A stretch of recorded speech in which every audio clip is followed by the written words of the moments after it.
Selamat datang di Belajar Arsitektur. Olahraga padel lagi naik daun banget belakangan ini. Di Jakarta, di Surabaya, bahkan kota-kota lain. Lapangan padel mulai bermunculan di mana-mana. Tapi menariknya, saya mulai menemukan fenomena yang cukup serius. Beberapa lapangan padel yang baru dibangun sudah rusak, kacanya retak, bahkan beberapa genangan air di tengah lapangan. Nah, bukan untuk menyalahkan siapapun, tapi justru ini menarik kalau kita bahas dari sisi arsitektur dan teknik konstruksi. Karena membangun lapangan padel tidak sesederhana bikin kotak berdinding kaca dan rumput sintetis. Ada kaidah-kaidah teknis yang kalau diabaikan bisa bikin fungsinya gagal total, bahkan membahayakan. Jadi, di video ini saya akan bahas lengkap mulai dari konsep dasar lapangan padel, struktur, pondasi, kaca, pencahayaan, sampai kesalahan umum yang sering terjadi di Indonesia. Sebelum kita masuk ke teknis bangunan, kita bahas dulu sedikit. Apa itu padel? Padel adalah olahraga yang berasal dari Meksiko, lalu berkembang pesat di Spanyol dan Amerika Latin. Ukurannya lebih kecil dari tenis, 20 meter panjang dan 10 meter lebar, dan dikelilingi dinding kaca serta jaring logam. Permainannya mirip tenis, tapi bola bisa memantul ke dinding. Jadi, pantulan dari kaca dan jaring ini bagian dari permainan. Nah, disinilah arsitektur berperan penting. Kalau kemiringan lantai tidak pas, kalau permukaan tidak rata, atau kaca tidak tegak sempurna, permainan bisa jadi tidak akurat. Artinya, desain lapangan padel itu bukan sekedar tampilan, tapi soal presisi dan fungsionalitas. Komponen paling penting justru ada di bawah kaki pemain. Banyak orang berpikir, lantai padel bisa asal cor beton, yang penting rata. Padahal, standar internasional merekomendasikan yang pertama, beton mutu minimal K250 atau lebih. Yang kedua, ketebalan 12-15 cm. Dan yang terakhir, yang paling sering diabaikan adalah kemiringan 0,5-1% menuju arah drainase. Kalau kemiringan ini tidak dibuat, maka air hujan akan mengenang. Di Indonesia, yang iklimnya tropis, genangan ini bisa jadi masalah besar. Permukaan rumput sintetis jadi lembab, lumutan, dan bola memantul tidak sempurna. Selain itu, lantai juga perlu expansion joint setiap beberapa meter agar beton tidak retak akibat perubahan suhu. Elemen paling ikonik dari lapangan padel adalah dinding kacanya.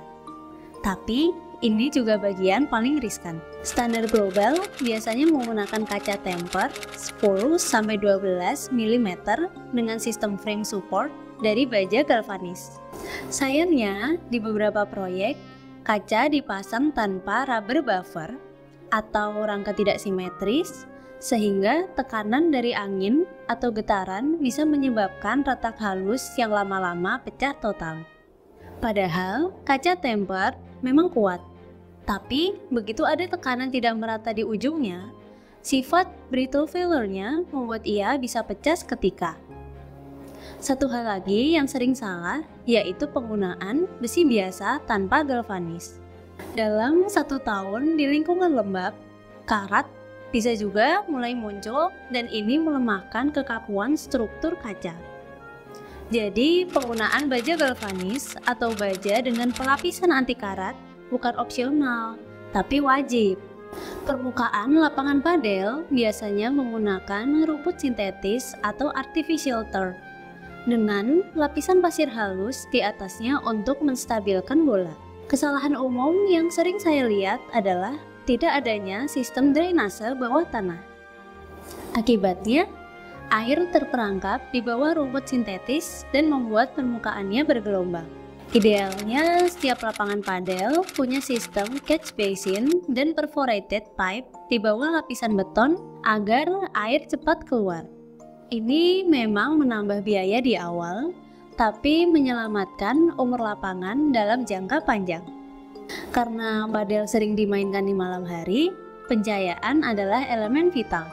Standarnya adalah 200-300 lux dengan distribusi simetris di kedua sisi.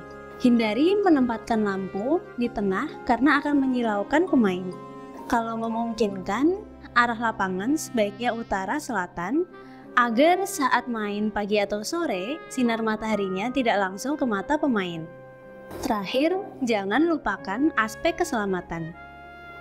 Baut, bracket, dan sambungan kaca harus dicek minimal setiap 6 bulan. Kaca tempered yang sudah pernah retak halus sebaiknya langsung diganti, karena kekuatannya menurun drastis. Semua sambungan logam wajib dilapisi cat anti karat epoxy base untuk perlindungan ekstra. Dari beberapa kasus yang saya amati, ada beberapa kesalahan umum dalam pembangunan lapangan padel di Indonesia. Yang pertama, menggunakan kaca non-tempered atau terlalu tipis. Yang kedua, tidak ada sistem drainase yang memadai. Dan yang ketiga, rangka besi tidak dilapisi galvanis lalu cepat berkarat. Kemudian yang keempat, lantai tidak dibuat kemiringan yang menyebabkan genangan. Dan yang terakhir, pencahayaan tidak standar silau dan tidak merata. Padahal semua ini bisa dihindari kalau desainnya dilakukan dengan perhitungan arsitektural dan struktural yang benar sejak awal. Olahraga padel memang menarik, desainnya modern, tampilannya elegan, dan daya tarik sosialnya tinggi. Tapi di balik itu, membangun lapangan padel bukan soal estetika saja. Lapangan padel adalah proyek arsitektur dan rekayasa struktur yang menuntut presisi tinggi. Jadi, kalau kamu arsitek, kontraktor, atau developer yang berencana membangun fasilitas olahraga, pastikan semua kaidah ini diperhatikan sejak tahap desain. Karena arsitektur yang baik bukan hanya yang indah dilihat, tapi juga aman, fungsional, dan bertahan lama. Terima kasih sudah menonton. Sampai jumpa di video berikutnya. Jangan lupa like, komen, dan subscribe kalau kamu suka konten edukatif seperti ini. Dah!